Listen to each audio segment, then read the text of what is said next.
અત્યારે મહત્વપૂર્ણ સમાચાર મળી રહ્યા છે બનાસકાંઠાના થરાદથી। થરાદ પ્લોટ વિસ્તારના લોકોને શુદ્ધ પીવાનું પાણી આવતા ખુશખુશાલ। બનાસકાંઠાના થરાદ નગરપાલિકા વિસ્તારમાં આવેલ મોહરમ મસ્જિદ પાસે આવેલ અનેક આજુબાજુના વિસ્તારોમાં છેલ્લા 2 અઠવાડિયાથી નળમાં ગંદુ અને ડહોળું પાણી આવવાને કારણે રહીશો ત્રાહિમામ પોકારી ઉઠ્યા હતા।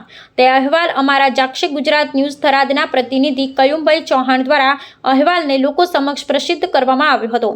તે અહેવાલ પ્રસિદ્ધ થતાની સાથે જ થરાદ નગરપાલિકાની ટીમ ઘટના સ્થળ પર પહોંચી આવી હતી અને ગંદુ અને ડહોળું પાણીનો ઉકેલ લાવી થરાદ મોહરમ મસ્જિદ પાસેના વિસ્તારના લોકોના ઘરોમાં પીવાનું પાણી શુદ્ધ પહોંચાડવામાં આવ્યું હતું। બ્યુરો રિપોર્ટ કયુમભાઈ ચૌહાણ, થરાદ લાખની બ્યુરો ચીફ।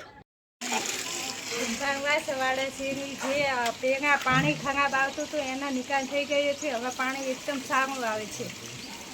ઓકે ઓછી પકડી આવો બચો કાકા સાઈડ માં રહો તો ના